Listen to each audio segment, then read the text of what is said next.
Hi everyone, my name is Alexi, and like you, I'm a Kickstarter backer of this wonderful game from Treeceratops called P'achakuna.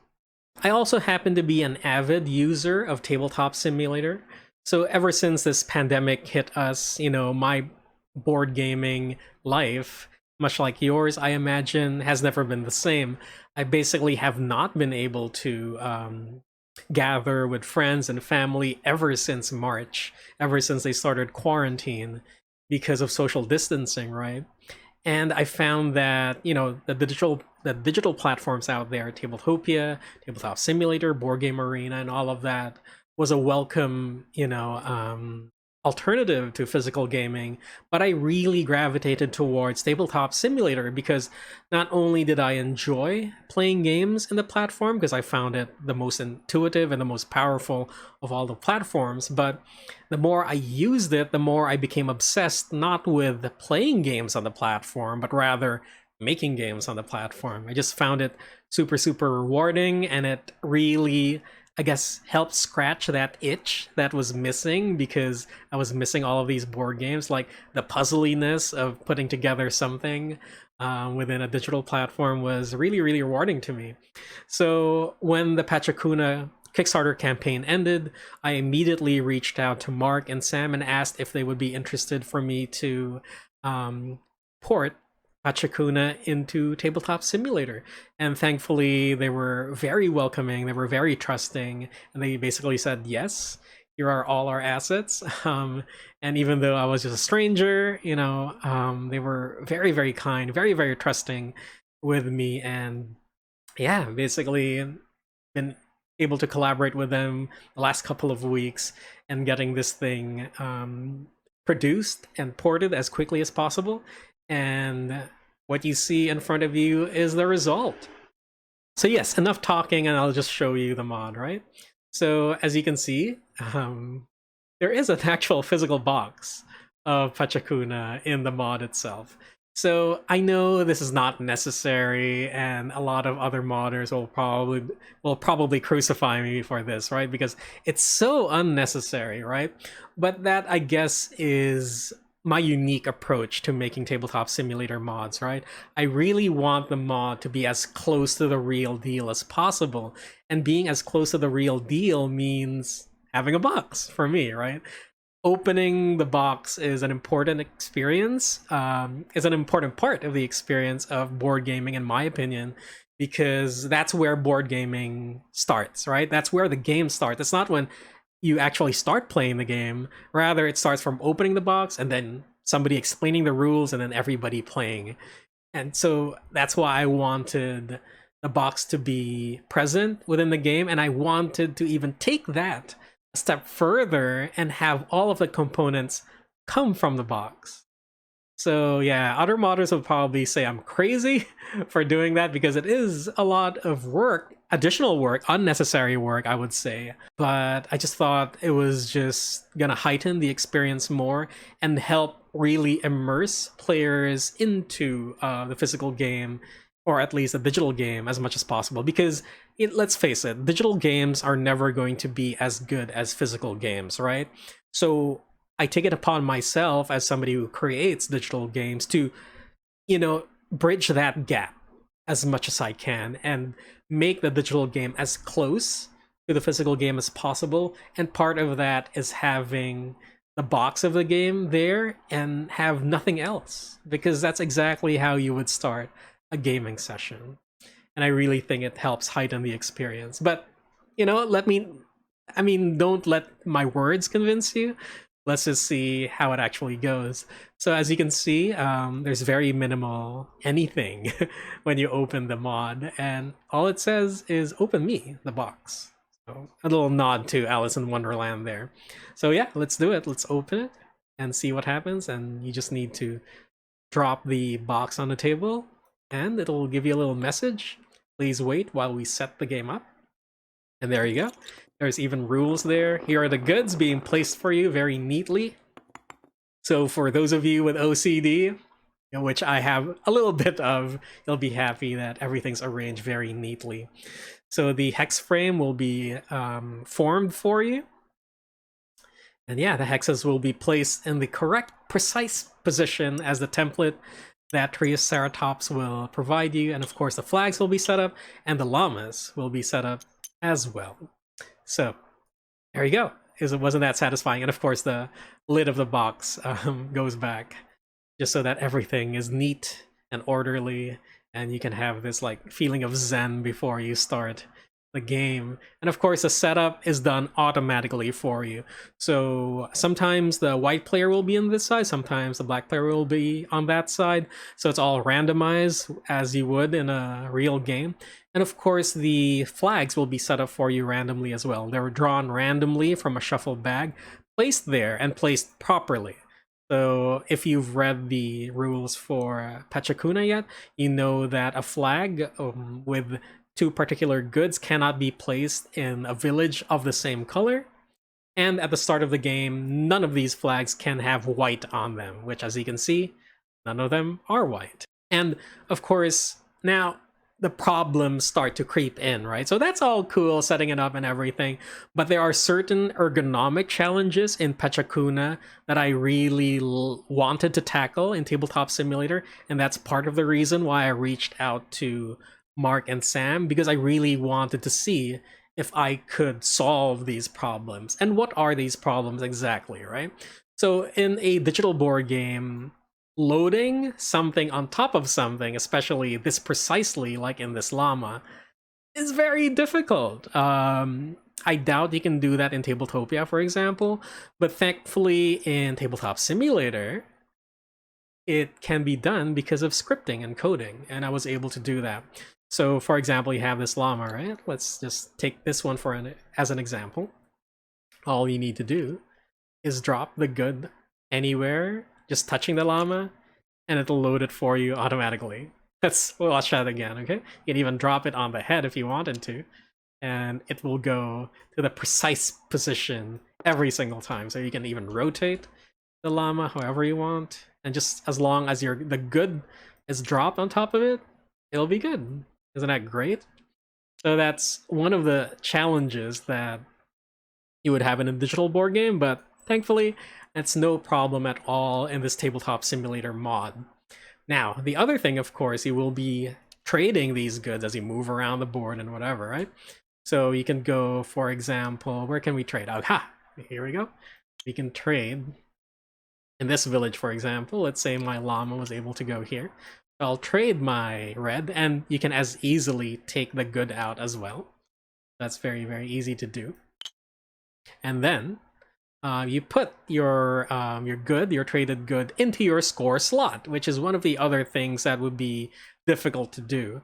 So how do you place this horizontally aligned good into a vertical slot? Right, so we've solved that as well. So as long as you drop the good near the slot, near the top of the slot, it will just slot in for you automatically. And of course, that'll work for everything. Right, so if you drop it not quite near the hole, it won't quite work. But for as long as you drop it near the hole, you're good. Okay, that's pretty awesome as well. And then of course, after you trade a good, you need to change the flag, right? So you can grab a flag very easily and toss it. And then you can draw a flag from the bag, and here you go. You know what? Let's draw a flag that's yellow. Oh, you know what? Let's just grab this one, okay? And as you know, if you've read the rules, of course, of the game, this is an illegal placement. You can't put a flag with a yellow on a yellow village. So we've also, I think a lot of people might forget that part of it, so we've added a reminder. So if you do that, you cannot place this flag on a yellow village, all right? Okay, so it reminds you of that.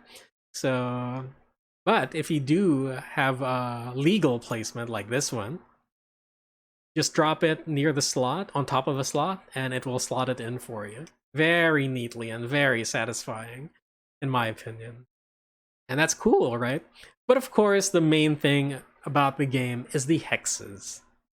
Now, the challenge with the hexes is, of course, one, rotating them, and actually having them in 3D, right? Having them have 2 levels, which is interesting. So there you go. As you can see, there are 2 levels there, and you can very easily put in the llama, the white llama, in the planes. and of course the black llama on the mountains. But how do you rotate the um the hexes? Well, that's easy to do because in Tabletop Simulator, right? If you know, Q and E rotate your objects clockwise and counterclockwise. For the hexes, it's the same. Just hover over a hex and press E to rotate it 60 degrees clockwise, and press Q to rotate it 60 degrees counterclockwise. And you'll notice that it's always going to be 60 degrees, even though rotating your other objects might be just 15 degrees, as I have it set up here.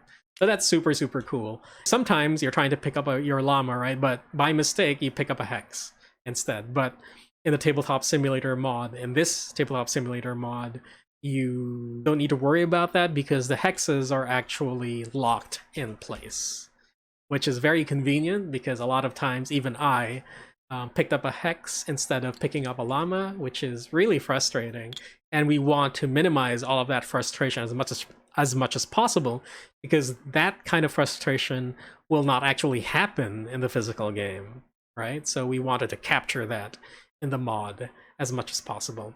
Now, there is one thing though, and I'm not proud of this. I'm not 100% happy with the mod, because there is one thing that you need to do to set things up for your very first game. And luckily, you only need to do it for your very first game of the mod. So like I said, rotating a hex, Q and E, right? But it's on a locked hex. Normally, you can't rotate anything locked in Tabletop Simulator, but I've done it such that you can bind hotkeys in order to be able to rotate hexes.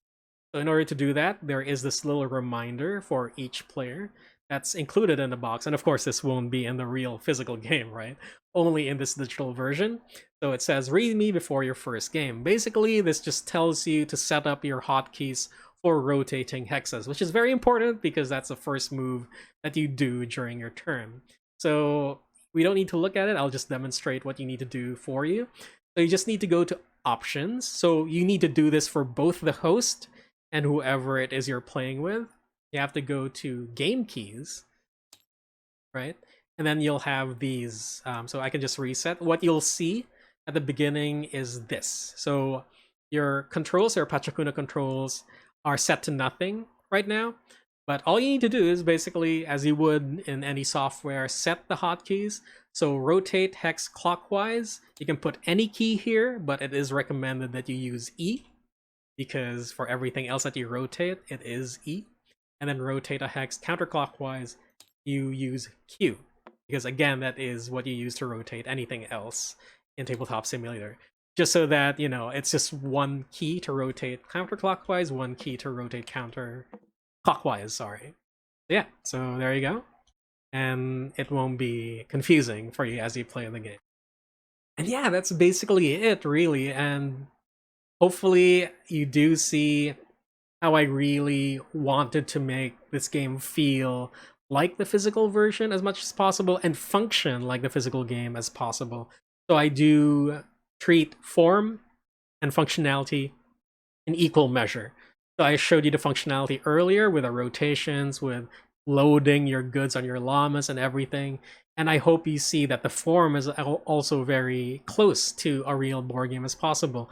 If you zoom into the board, you'll see that there are cardboard layers for the hex frame and even the hexes themselves. Cardboard for the flags, of course. And then, of course, the llamas are correctly modeled.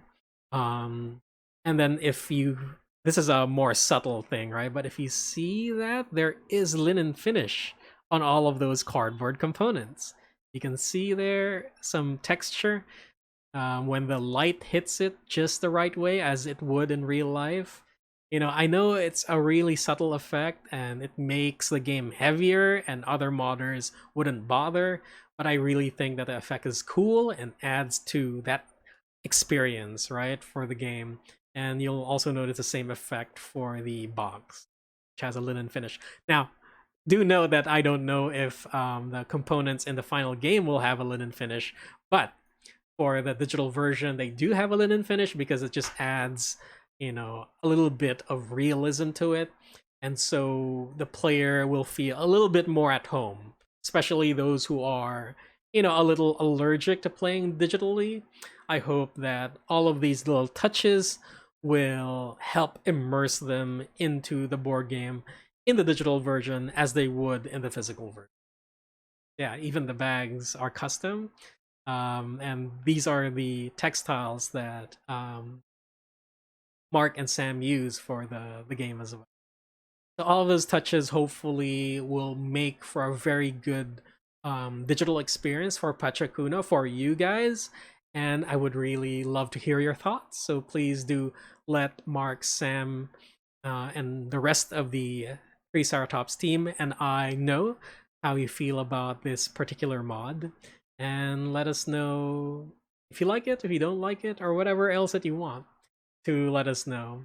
But yeah, this is something that I really enjoyed doing. Thank you again to Mark and Sam for allowing me to do this. And thank you guys for making P'achakuna a reality, because otherwise I wouldn't be able to make this mod. So again, thank you so much, guys. Happy holidays, of course. And I hope to see you maybe in a P'achakuna game on Tabletop Simulator sometime soon. Thanks so much and take care.